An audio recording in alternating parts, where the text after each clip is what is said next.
ನಮಸ್ಕಾರ. ಮತ್ತೆ ನಿಮಗೆಲ್ಲ ದುಡ್ಡಿನ ಮಾತು ಕಾರ್ಯಕ್ರಮಕ್ಕೆ ಸ್ವಾಗತ.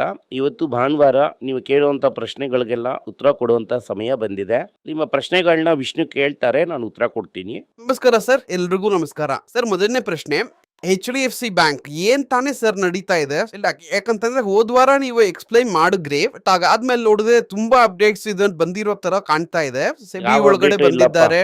ಅದೆಲ್ಲ ಏನೂ ಇಲ್ಲ. ಇದರಲ್ಲಿ ಏನು ಅಂತಂದ್ರೆ, ಈ ಅತಾನು ಚಕ್ರವರ್ತಿಗೂ ಶಶಿಧರ್ಗೂ ಒಂದು ಬಾಕ್ಸಿಂಗ್ ಮ್ಯಾಚು. ಹೇಗೆ ಬ್ಯಾಂಕ್ನ ನಡೆಸಬೇಕು. ಮುಂಚೆಲ್ಲ ಈ ಚೇರ್ಮನ್ ಅಂದಾಲಜಿಗೆ ಡೈರೆಕ್ಟು ಒಂದೇ ಪೋಸ್ಟ್ ಆಗಿತ್ತು.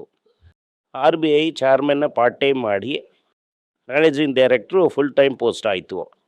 ಮ್ಯಾನೇಜಿಂಗ್ ಡೈರೆಕ್ಟ್ರೇ ಬ್ಯಾಂಕ್ನ ನಡೆಸ್ತಾನೆ. ಅತನು ಚಕ್ರವರ್ತಿ ಸೂಪರ್ವೈಸ್ ಮಾಡಬೇಕು. ಒಂದು ಸುಮ್ಮನೆ ಹಂಗೆ ಮೇಲೆ ಎಲ್ಲ ನೋಡಿದ್ರೆ ಸಾಕು.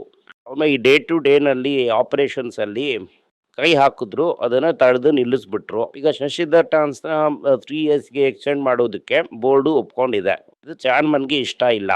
ಬಟ್ ಮೋಸ್ಟ್ ಆಫ್ ದಿ ಎಲ್ಲ ಬೋರ್ಡು ಹೌದು ಅವ್ರಿಗೆ ಕೊಡಿ ಅಂತ ಹೇಳುವಾಗ ಕೊಡೋದಕ್ಕಾಗಲ್ಲ ಅಂತ ಹೇಳೋಕ್ಕಾಗಲ್ಲ.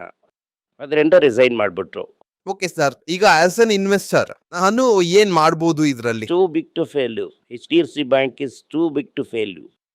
And ಈ 10-15 ವರ್ಷ ಈ long term it has not been so inexpensive. Okay, fine. ಅದಾದ್ಮೇಲೆ ಈ IDFC CEO ವೈದ್ಯನಾಥನ್ ಒಂದು ಇಂಟರ್ವ್ಯೂ ಒಂದನ್ನ ಕೊಟ್ಟಿದ್ದಾರೆ. 590+ ಕ್ರೋಸ್ ಫ್ರಾಡ್ ಅಂತ ಅನ್ನೋದು ಎಂಪ್ಲಾಯಿ ಪೊಲ್ಯೂಷನ್ ಇಬ್ಬರ ಒಂದು ನಡುವೆ ಎರಡು ಗ್ರೂಪ್ ಗಳ ಮಧ್ಯೆ ನಡೆದಂತ ಒಂದು ವಿಷಯ ಅನ್ನೋ ರೀತಿ ಒಂದು ಹೇಳ್ತಾ ಇದ್ದಾರೆ. 590 ಕ್ರೋಸ್ ನ ಆ Q4 ಅಲ್ಲಿ ಅಬ್ಸರ್ವ್ ಮಾಡ್ಬಿಡ್ತೀವಿ, ಏನು ಪ್ರಾಬ್ಲಮ್ ಇಲ್ಲ. ಇದನ್ನ one of the operation labs ಅನ್ನೋ ತರ ನೋಡ್ಬೋದಾ? ಇನ್ನ ಅವರಲ್ಲಿ ಒಂದು ಡೀಪರ್ ಗವರ್ನೆನ್ಸ್ ಪ್ರಾಬ್ಲಮ್ ಇದೆ ಅಂತ ನೋಡ್ಬೋದಾ? ಇದು ಎಲ್ಲ ಈಗ ನಿನ್ನೆ ನಮ್ಮ ಕೋತಕ್ ಮಹೇಂದ್ರದಲ್ಲೂ ನಡೀತು. ನೆಕ್ಸ್ಟ್ ಅದಕ್ಕೆ ಬರ್ತೀನಿ. ಇದು ಒಂದೊಂದೇ ಹರಿಯಾಣ ಗವರ್ಮೆಂಟ್ ಅಲ್ಲೇ ನಡೀತಾ ಇದೆ. ಹರಿಯಾಣ ಗೌರ್ಮೆಂಟ್ ಅಲ್ಲಿ ಫ್ರಾಡ್ ನಡೆದಿದ್ಯಾ ಅಂತ ನೋಡ್ಬೇಕು. ಹರಿಯಾಣ ಗವರ್ಮೆಂಟ್ ಅಕೌಂಟ್ ಅಲ್ಲಿ ಫ್ರಾಡ್ ನಡೆದಿದ್ಯಾ? ಆಗ ಈ ಹರಿಯಾಣ ಗೌರ್ಮೆಂಟ್ ಇರೋಂಥ IAS ಆಫೀಸರು ಕಂಪ್ಲೇಂಟ್ಸ್ ಇಟ್ಟು ನಮ್ಗೆ ಗೊತ್ತು ಮೀಡಿಯಾ ಯಾವ ಥರ ಅಂತ. ಇದನ್ನ ಈ ಬ್ಯಾಂಕ್ ಪ್ರಾಬ್ಲಮ್ ಅನ್ನೋ ರೀತಿ ಪ್ರೆಸೆಂಟ್ ಮಾಡೋದು ತಪ್ಪು. ಈಗ ಈ IAS ಆಫೀಸರ್ ಪ್ರೆಸೆಂಟ್ ಮಾಡಿದ್ರೆ ಎಂಪ್ಲಾಯಿ ಮಾಡಿರ್ತಾನೆ. ಈಗ ಎಂಪ್ಲಾಯ್ ಮಾಡಿದ್ದು ರೈಟ್ ಅಂತ ಅರ್ಥ ಅಲ್ಲ. ಈ IAS ಆಫೀಸರ್ ತಪ್ಪೇ ಮಾಡಿಲ್ಲ ಅಂತ ಹೇಳೋದು ಎಷ್ಟು ಸರಿ? ಅಂದರೆ ನೀವೊಂದು ಈ ಪ್ರೈವೇಟ್ ಸೆಕ್ಟರ್ ಬ್ಯಾಂಕಲ್ಲಿ ವರ್ಕ್ ಮಾಡಿದ್ರೆ ನಿಮ್ಗೆ ಗೊತ್ತಿರುತ್ತೆ ಡೆಪಾಸಿಟ್ಗೆ ಎಷ್ಟು ಪ್ರೆಷರ್ ಇರುತ್ತೆ ಅಂತ. ಸೊ 1,000 ಕೋಟಿ ಡೆಪಾಸಿಟ್ ಕೊಡೋವಾಗ ಹೆಂಗೆ ಆಡಿಸಿದ್ರು ಆಡಲೇಬೇಕಾಗುತ್ತೆ. ಸೊ ಒಂದು 2-3 ಜನ ಎಂಪ್ಲಾಯಿ ವೀಕ್ ಆಗಿದ್ದು ಈ ಪ್ರೆಷರ್ನ ಕೊಟ್ಟಿರ್ತಾರೆ.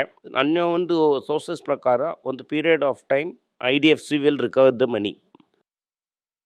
ಸೊ ಈಗ ಇದೇ ರೀತಿಯಾದ ಪ್ರಾಬ್ಲಮ್ ನೆಕ್ಸ್ಟ್ ಈಗ ಕೋಟಕ್ ಮಹೀಂದ್ರ ಬ್ಯಾಂಕ್ ಅಲ್ಲೂ ನಾನು ಬಂದಿದೆ. ಅದನ್ನೇ ಹೇಳಿದೆ, it's not a problem of IDFC bank or Kotak Mahindra bank. Problem ಅಂತ ಅನ್ನೋದು in Haryana government. Okay sir, ಈಗ ಇದರಲ್ಲಿ ಪ್ರಶ್ನೆ ಏನು ಅಂತಂದ್ರೆ IDFC ಅಂತ ಅನ್ನೋದ್ರಲ್ಲಿ ಒಂದು ಪ್ರಾಬ್ಲಮ್ ಅಂತ ಅನ್ನೋದು ಬೇರೆ, ಕೋಟಕ್ ಬ್ಯಾಂಕ್ ಅಲ್ಲೂ ಒಂದು ಪ್ರಾಬ್ಲಮ್ ಇಲ್ಲ. ಇದು ಎರಡು ಬ್ಯಾಂಕ್ ಏನ ಅಥವಾ ಇದು ಇನ್ನೂ ಒಂದ್ 2-3 ಬ್ಯಾಂಕ್ ಇದು ಸೇರಿಸ್ತಾರೋ ಅನ್ನುವಂತ ಒಂದು ಸಂದೇಹ ಬರ್ತಾ ಇದೆ. ಓವರ್ ಆಲ್ ಬ್ಯಾಂಕಿಂಗ್ ಗವರ್ನೆನ್ಸ್ ಅಲ್ಲಿ ಒಂದು ಸಂದೇಹ ಬರ್ತಾ ಇದೆ. ಬ್ಯಾಂಕಿಂಗ್ನ ಯಾಕೆ ಬ್ಲೇಮ್ ಮಾಡ್ತಾ ಇದ್ದೀರಾ? ಒಂದು ದೊಡ್ಡ ನಾನು ಅದ್ರಲ್ಲೇ ಸರ್ ಶೇರ್ ತಗೊಂಡಿದ್ದೀನಿ. ನಾನು ನಿಮ್ಗೆ ಹೇಳ್ತೀನಿ. ಇದರಲ್ಲಿ ಮನಮೋಹನ್ ಸಿಂಗು ಸುಷ್ಮಾ ಸ್ವರಾಜು ಒಂದು ಕಡೆ ಉರ್ದುನಲ್ಲಿ ಡಿಬೇಟ್ ಮಾಡ್ತಾರೆ. ಅದರಲ್ಲಿ ಆ ಕಾಲದಲ್ಲಿ ಕ್ಯಾರವಾನಲ್ಲಿ ಹೋಗಿ ಇಲ್ಲಿಂದ ನಾರ್ತಿಂದ ಇರಾನ್ವರೆಗೂ ಒಂಟೆನಲ್ಲಿ ಕ್ಯಾರವಾನ್ ಹೋಗ್ತಾರೆ. ಆ ರೀತಿನೇ ವಸ್ತುಗಳನ್ನ ತಗೊಂಡೋಗಿ ಎಕ್ಸ್ಪೋರ್ಟ್ ಮಾಡ್ತಾ ಇದ್ರು. ಅದಕ್ಕೆ ಈ ಕಾಫಿಲ್ಲ ಅಂತ ಹೆಸರು. ಆ ಕ್ಯಾರವನ್ ಹೆಸರು ಆಫಿಲ್ಲ. ಈಗ ಹೊರದೇಶದವರು ಲೂಟ್ ಮಾಡ್ತಾರೆ ಅಂತ ಹೇಳಿ ಜೊತೆಲಿ ಇನ್ನೊಬ್ಬ ವ್ಯಕ್ತಿನ ಕಳಿಸ್ತಾರೆ. ತಡದಲ್ಲಿ ಅದಕ್ಕೆ ಜಗಳ ಮಾಡೋದಕ್ಕೆ ಜನರನ್ನ ಜೊತೆ ಕಳಿಸ್ತಾರೆ. ಯಾರು ಅದನ್ನ ಕಾಪಾಡ್ತಾರೆ ಅಂತ ಹೇಳಿ ನಾವು ಕಳಿಸ್ತೀವೋ ಅವನೇ ಅದನ್ನ ರೈಡ್ ಮಾಡ್ಬಿಟ್ರೆ ನೀವೇನ್ ಮಾಡೋದಕ್ಕಾಗುತ್ತೆ? ಸೊ ಕಾಪಾಡಬೇಕಾದವನೇ ರೈಡ್ ಮಾಡ್ಬಿಟ್ರೆ ನೀವೇನ್ ಮಾಡೋಕ್ಕಾಗುತ್ತೆ? ಒಬ್ಬ ಬಾಡಿ ಗಾರ್ಡ್ನ ಕರೆದು ಜೊತೆಲಿ ಕಳಿಸ್ತೀರಾ, ಆ ಬಾಡಿ ಗಾರ್ಡೇ ದರೋಡೆ ಮಾಡಿದ್ರೆ ಏನ್ ಮಾಡ್ತೀರಾ? ಏನು ಅಂತಂದ್ರೆ ಈಗ ಜನಗಳ ಪ್ರತಿನಿಧಿ ಅಂತ ಒಂದು IAS ಆಫೀಸರು, ಗವರ್ಮೆಂಟ್ ಸರ್ವೆಂಟು, ಅವರೆಲ್ಲ ಸರಿಯಾಗಿರ್ತಾರ? ಅವರೇ ದರೋಡೆ ಮಾಡ್ಬಿಟ್ಟು ಅವರು ಬೇರೆಯವ್ರನ್ನ ಬ್ಲೇಮ್ ಮಾಡಿದ್ರೆ ಹೆಂಗೆ? Okay sir, fine. ಸೊ ಇದು ಆಸ್ ಅನ್ ಇನ್ವೆಸ್ಟರ್ ಆಗಿ ನಾವೇನು ಪ್ಯಾನಿಕ್ ಆಗುವಂತ ಅವಶ್ಯಕತೆ ಇಲ್ಲ ಅಂತ ಅರ್ಥ ಮಾಡ್ಕೋಬಹುದಲ್ವಾ ಸರ್? ನನ್ಗೇನು ಭಯ ಇಲ್ಲ, ನನ್ ಪ್ಯಾನಿಕೇ ಇಲ್ಲ.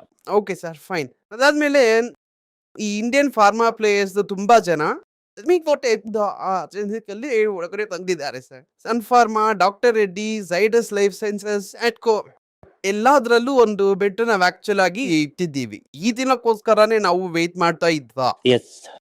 ಸೊ ಹಂಗಿದ್ರೆ ಆ ಟೈಮ್ ಬಂದ್ಬಿಡ್ತು. ಇದರಿಂದ ನಾವು ಏನ್ ಪ್ರಾಫಿಟ್ ಅಂತ ನೋಡೋದಕ್ಕೆ ಶುರು ಮಾಡ್ಬೋದಾ? ಯಾಕಂದ್ರೆ ಈಗ ತಾನೇ ಹೋಗಿದೆ, ಒಂದು 3-4 ವರ್ಷ ಆಗತ್ತೆ.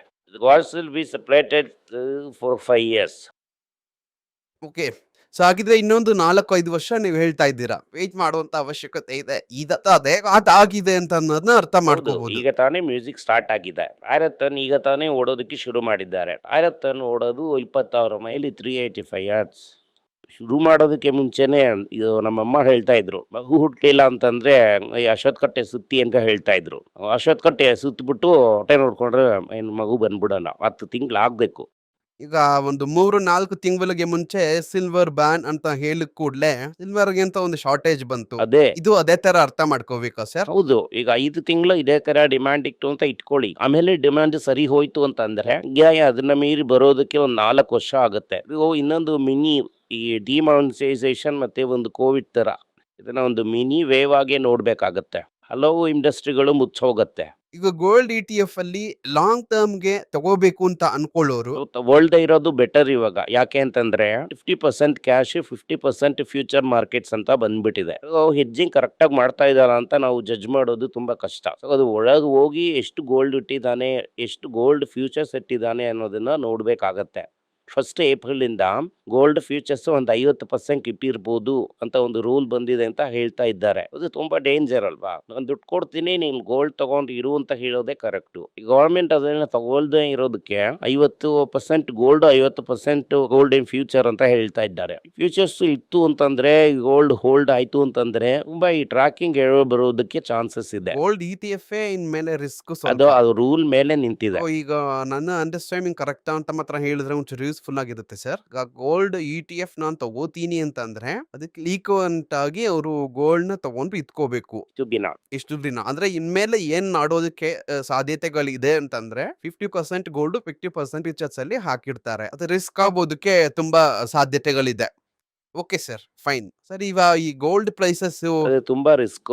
ಈಗಲೇ ನೋಡಿದ್ರಿ ಅಂತಂದ್ರೆ gold ETF was more volatile then gold. ಅದರಿಂದ ನಾನಾಗಿದ್ರೆ ಒಂದು 1 ಲಕ್ಷ ಸೇರಿದ ತಕ್ಷಣ ಟಕ್ಕಂತ ಅದನ್ನ ಮಾರಿ ಫಿಸಿಕಲ್ ಗೋಲ್ಡ್ ಗೆ ಹೋಗ್ಬಿಡೋದೇ ಬೆಟರ್.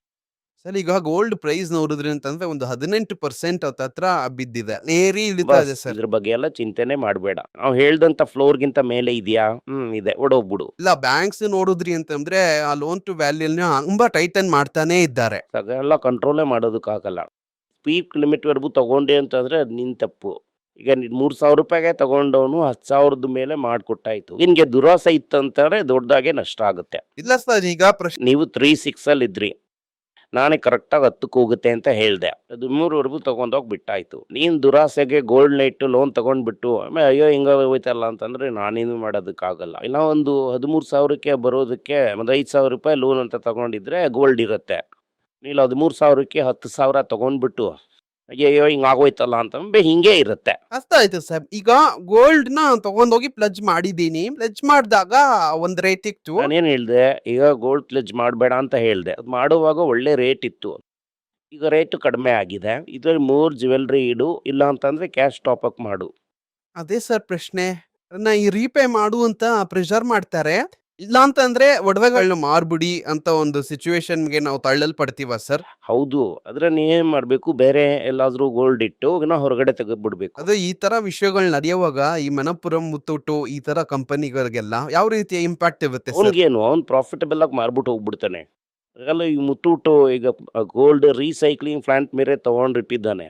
ಇನ್ನೇನಾದ್ರೆ ಒಡವೆ ಬಿಟ್ಬಿಟ್ಟೆ ಅಂತಂದ್ರೆ ಅವ್ನು ಅದನ್ನ ರೀಸೈಕಲ್ ಮಾಡಿ ಪ್ಯೂರ್ ಗೋಲ್ಡ್ ಅಂತ ಮಾಡಿ ಹ್ಯಾಪಿಯಾಗಿರ್ತಾನೆ. ಈ ವಿಡಿಯೋ ನಿಮ್ಗೆ ಇಷ್ಟ ಆಗಿದ್ರೆ ಈ ವಿಡಿಯೋನ ಲೈಕ್ ಮಾಡಿ, ನಮ್ಮ ಚಾನಲ್ನ ಸಬ್ಸ್ಕ್ರೈಬ್ ಮಾಡಿ, ಬೆಲ್ ನೋಟಿಫಿಕೇಶನ್ ತಟ್ಟಿ.